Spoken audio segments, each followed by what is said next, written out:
And something you mentioned is that as you get more successful, you have less friends.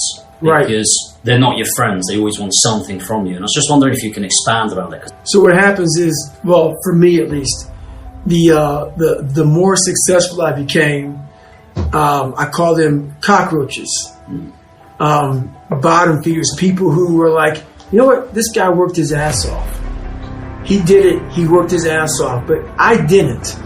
So let me see if I can just attach myself to him or her, whoever worked their ass off, whoever spent those hours, those years, trying to become whoever they are. And then you have these people who are like, you know what? Oh, I'm your friend. So where can I fit into all of this?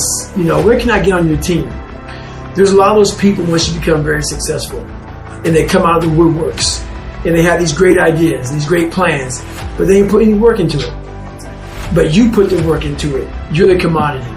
So that's kind of where that comes from, you know, just from firsthand experience. And also, the more successful you become, the less time you have.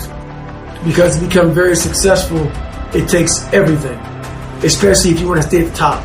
To stay at the top, you have to continue to grind. You can't be like, oh, I made it, I'm here, I'm done. 24 hours in a day, and most of those hours are spent grinding in your business, grinding at whatever you do, and your family. There's not much room for anything else. It is about getting those hours out of your life. And your ego will destroy you. I had one, a lot of us have one, a lot of us alpha males have an ego. We're driven by ego, a lot of us. But what happens is we want people to like us. And that is the biggest downfall in business. To be a leader, not everybody's going to like you. To get from point A to point B very successfully, you're going to piss people off. And the one big thing I found out in life is when you're grinding hard, if you're hearing all these different voices from all these different people because you want to make everybody happy, you're going to implode your business. You're going to implode yourself. So, and one thing about it is you said you want to help people. That is a great businessman. Great businessman. If your true goal in life is to help people first, the money, the fame, people liking you, if it is I want to truly help people, you will be very successful. Financially, in every other, but your first real passion has to be people first. Not like it's a f***ing slogan. It has to come out of you. You have to believe this. People first. Once you really want to become uncommon amongst the best people in the world, you can't give yourself a way out. A common individual can stay on point for a year and they fall off. That's normal. It's that uncommon person that has, oh, how long have you? Well, I haven't taken it off for 6 years. You don't hear that very often. That's how you start to separate yourself.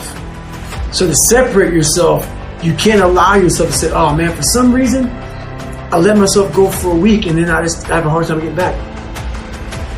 You have to put in your mind that I don't want to be that person anymore. For me to separate myself from everybody, that's what most people do. Most people cannot be like, oh, I'm not missing a day regardless, because if I miss today, I'm going to miss tomorrow. And I know that about myself. So come hell or high water, I'm going to get it in. And you have to get the mindset of it haunts you if you don't get it in. So it's the preparation that you put into your entire life that gets you ready for the unprepared. So what does that mean? If every day you're getting up and you're sacrificing and you're pushing hard and you're exceeding these limits every day in everything you do, your mind is slowly getting calloused. Callous is like, so my hands are calloused from doing pull-ups. And you can callous your mind by continuously pushing hard at whatever you do. So calluses protect your hands. Calluses can protect your mind too. If you're constantly pushing hard, the second this crazy thing comes up you're not ready for, you really are ready for it. Because your mind's like, oh, we done harder shit than this. We can handle this also. Most people who are failing are trying their ass off. Most people who are failing are being criticized by people who haven't attempted what you're even trying to fail at. So what I'm failing at, so after I did 2,500 pull-ups my first time going for the record. Yep. You know how many people were criticizing me? Eating chips on the couch. Can't even do a pull-up. Look at your audience who's criticizing you, first of all. They're not even in your world. You don't even talk to me. Block them out. That's the first thing. The second thing is, through failure, you get all the answers. You get all the lessons. All of them. Yes. They're all there. Yes. I don't even call it failure. I don't, because I don't look at it like, my God, I failed. No, I look at, okay, like trying to invent the fucking light bulb. What's failure? I'm trying to invent a fucking light bulb. I'm trying to break 4,020 pull-ups. That's failure?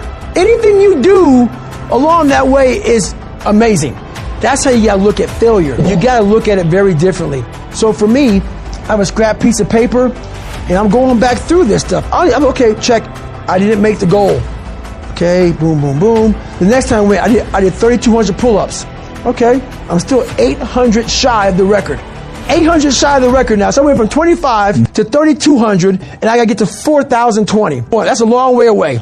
But and your body's breaking down. Left and right. But I got that whiteboard out again, and I started writing down. Okay, what did I do wrong this time? What did I do wrong this time? You cannot look at it as failure. Even though you didn't get what you wanted, all you're doing is examining ways to become successful at this particular thing. You're trying to master something. It's not failure. Yeah. You're trying to become the master of a particular thing. It's not failing. Whenever you try to master something, there's a process. Because that person, let's say your son, for instance, tennis player, if your son has the right attitude and he keeps on coming back with the right attitude, no one wants to play that. No one wants to fight a person that just keeps coming after you.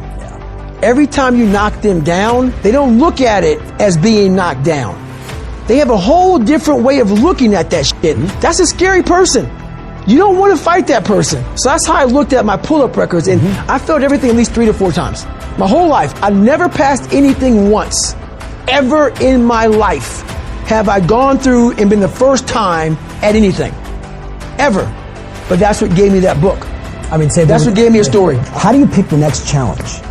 The next challenge is usually the toughest thing out there. The thing I don't want to do the most. Yeah. So my challenges come off of, what am I afraid of? Yeah. What am I kind of cowering from?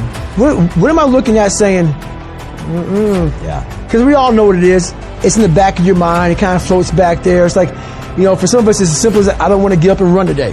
That's what's next. Yeah. So for me, it's always, what am I not wanting to do? And that's how I continue to grow.